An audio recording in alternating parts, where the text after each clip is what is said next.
नमस्कार विद्यार्थी मित्रांनो, आजच्या चालू घडामोडीच्या भागामध्ये तुम्हा सर्वांचं मनपूर्वक स्वागत. आणि विद्यार्थी मित्रांनो, आज 23 जानेवारी 2026 या दिवशी महत्त्वाचे असणारे जे काय प्रश्न आहेत त्या प्रश्नांकडे आपल्याला जायचं आहे.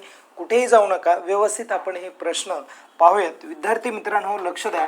बघा, पहिला प्रश्न काय आहे, मिशन दृष्टी या पद्धतीचं एक मिशन आहे. मिशन दृष्टी हे जगातील पहिले मल्टी सेन्सर अर्थ ऑब्झर्वेशन सॅटेलाइट आहे. आणि हे जे सॅटेलाइट आहे हे सॅटेलाइट कोणत्या भारतीय संस्थेने विकसित केलेलं आहे तुम्हाला सांगायचं आहे. तर त्याचं करेक्ट उत्तर काय आहे, गॅलेक्सी आय या संस्थेने विकसित केलेलं आहे. आणि DRDO नावाची जी काय संस्था आहे जिची स्थापना 15 ऑगस्ट 1969ला झाली होती. बघा, हे पण लक्षात राहू द्या, 15 ऑगस्ट 1969ला झाली होती. DRDO जी आहे ही 1958 मध्ये आणि हल जी आहे ही 1964 मध्ये. आता ही इस्रोची स्थापना मी सांगितली, DRDO नाही. इस्रोची स्थापना 15 ऑगस्ट 1969, ज्याला तुम्ही इंडियन स्पेस रिसर्च ऑर्गनायझेशन असं म्हणता, हे पण लक्षात राहू द्या व्यवस्थित. आणि हे डिफेन्स रिसर्च डेव्हलपमेंट ऑर्गनायझेशन आहे. आणि हिंदुस्तान एरोनॉटिक्स लिमिटेड नाशिकला ही प्रामुख्याने ही कंपनी आहे. आणि जी कंपनी काय करते तर विमान निर्मितीचं काम करते. बघा, कोणतं काम करते, विमान निर्मितीचं काम करते. आणि DRDO ही लष्कराला शस्त्रास्त्र पुरवण्याचं जे काय अत्याधुनिक काम आहे ती करते.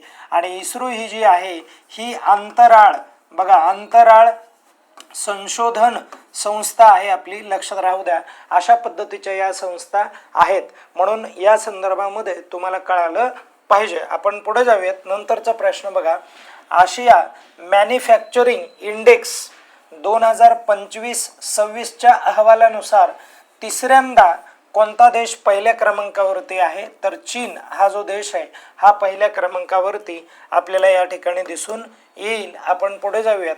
नंतर बघा, 26 जानेवारी 2026 रोजी कोणत्या ठिकाणच्या नौदल तळावरून भारतीय नौदलाची लोकायन 26 ही जागतिक समुद्री मोहीम जी आहे ही सुरू करण्यात आलेली आहे. तर ही प्रामुख्याने केरळ या राज्यातील कोची या बंदरावरून किंवा या ठिकाणावरून, या नौदलाच्या ठिकाणावरून किंवा या तळावरून प्रामुख्याने ही जी मोहीम आहे ही मोहीम काय केलेली आहे, चालू केलेली आहे. नंतर बघा, 19 ते 21 जानेवारी 2026 दरम्यान 86वी अखिल भारतीय पीठासीन अधिकारी ही जी परिषद आहे ही परिषद कोठे पार पडली.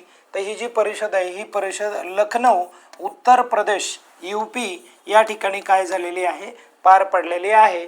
हे पण लक्षात राहू द्या. आणि काय झालेलं आहे मित्रांनो लक्ष द्या, तर राज्यामध्ये जेवढ्या विधानसभा आहेत या विधानसभाचे जे काय सभापती आहेत या सर्व सभापतींची या ठिकाणी काय करण्यात आलेली होती, बैठक भरवण्यात आलेली होती.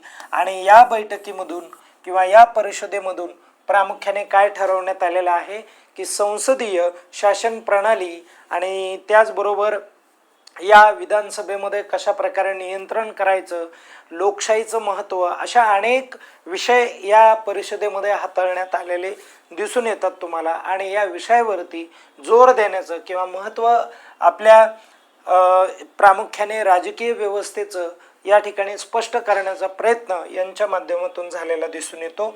नंतर पुढे जाऊयात आपण. बघा, अमेरिकेचे राष्ट्राध्यक्ष ज्यांचं नाव डोनाल्ड ट्रम्प आहे आणि डोनाल्ड ट्रम्प यांनी पंतप्रधान नरेंद्र मोदी यांना काय केलेलं आहे, इन्व्हाइट केलेलं आहे. यांना कोणत्या प्रदेशासाठी स्थापन केलेल्या शांतता मंडळाचा भाग म्हणून आमंत्रित केलेलं आहे किंवा इन्व्हाइट केलेलं आपल्याला दिसून येतं. मग हा शांतता मंडळाचा कुठला भाग होता किंवा कोणत्या भागामध्ये यांनी शांतता प्रस्थापित करण्यासाठी हे मंडळ स्थापन केलं होतं, तर गाझा पट्टा नाही आहे का तो, जो हमास आणि इस्रायल या दोन देशांमध्ये पाठीमागे युद्ध झालं होतं.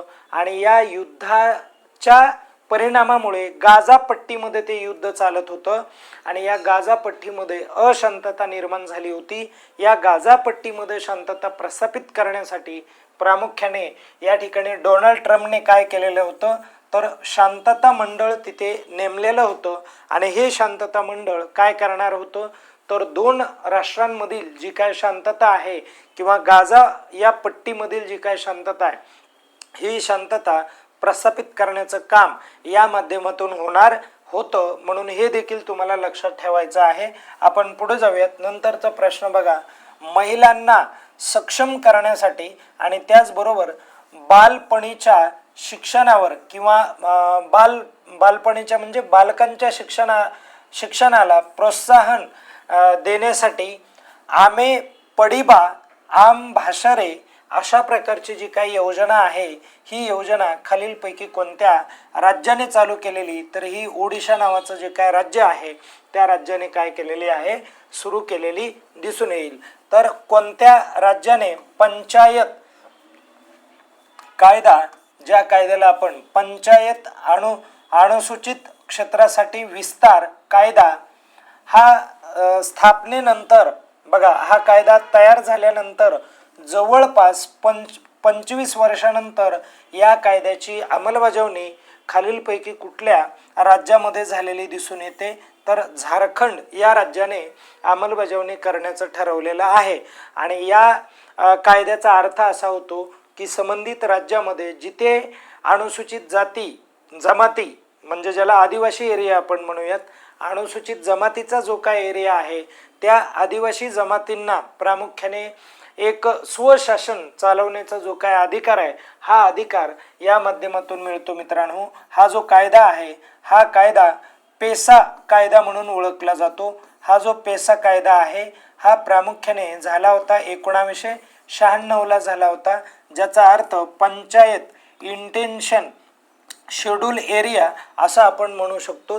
आणि हा जो एरिया आहे हा एरिया प्रामुख्याने आदिवासी बहुल एरिया असतो आणि विद्यार्थी मित्रांनो त्यांना त्यांच्या संस्कृतीच्या आधारावर स्वतःचं जे काय नियम आहेत, स्वतःचे जे काय अधिकार आहेत ते चालवता आले पाहिजे आणि स्वतःच्या नियमांमधून तिथे ते स्वतः काय करतील, तर राज्यकारभार चालवण्याचा प्रयत्न करतील असा हा कायदा म्हणतो. आणि या कायद्याची निर्मिती 96ला झाली आणि हा कायदा 2026ला लागू होत आहे. म्हणजे 25 वर्षानंतर हे लोक काय करत आहेत, अंमलबजावणी करत आहेत. आणि प्रामुख्याने जर या म्हणजे पेसा हा जो कायदा आहे हा कायदा प्रामुख्याने 5वी जी काय अनुसूची आहे, कितवी अनुसूची, 5व्या अनुसूचीमध्ये काही राज्यांची यादी दिलेली आणि त्या यादीतील राज्यांमध्ये पेसा हा जो कायदा आहे हा कायदा संबंधित राज्य काय करू शकतं, लागू करतं. त्यामध्ये छत्तीसगड पण राज्य आहे, उत्तराखंड नाही आहे, ओडिशा आहे, ओडिशा पण आहे. ओके, ते राज्य मी सांगतो तुम्हाला. आपलं महाराष्ट्र पण येतं मित्रांनो, गुजरात पण राज्य आहे. ओके, गुजरात आणि त्याचबरोबर झारखंड राज्य आहे.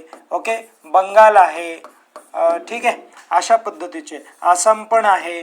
तर अशा पद्धतीचे काही निवडक राज्य आहेत. मध्य प्रदेश देखील आहे. ओके, अशा पद्धतीचे राज्य हे तुम्हाला 5व्या अनुसूचीमध्ये बघायला मिळतात. पुढे जाऊयात आपण. बघा, रिस्पॉन्सिबल नॅशनल इंटरेस्ट 2026 मध्ये हा अहवाल आहे आणि हा अहवाल 2026 मध्ये आला. तर भारताला 154 देशांमध्ये कितवा क्रमांक मिळाला आहे किंवा भारताचा त्या यादीमध्ये कितवा क्रमांक आहे, तर मित्रांनो 16 नंबरला भारत हा आपला देश आहे. ओके, नंतरचा आपण प्रश्न बघूयात. बघा, रिस्पॉन्स नॅशनल इंडेक्स 2026 मध्ये पहिले स्थान जे आहे ते कोणत्या देशाने मिळवलेलं आहे, तर सिंगापूर या देशाने मिळवलेलं आहे. हे पण लक्षात राहू द्या. आणि एक शेवटचा प्रश्न बघा, राष्ट्रीय पराक्रम दिवस जो काय आहे हा दिवस केव्हा साजरा केला जातो, तर हा प्रामुख्याने आजच्याच दिवशी साजरा केला जातो. कारण आज सुभाषचंद्र बोस यांची जयंती आहे, 229वी ही जयंती आहे मित्रांनो. आणि प्रामुख्याने हा जो दिवस आहे हा दिवस आपण पराक्रम दिन म्हणून काय करतो, साजरा करतो. अशा पद्धतीचे जे काय प्रश्न असतात हे प्रश्न आपल्या या चॅनलला तुम्हाला दररोज मिळतात. त्यासाठी व्यवस्थित हे चॅनल तुम्ही बघत जा. हे लेक्चर्स महत्त्वाचे आहेत आणि आपल्या चॅनलला सबस्क्राईब करा, लाईक करा, कमेंट करा. काय अडचण आल्यानंतर आवर्जून सांगा. धन्यवाद.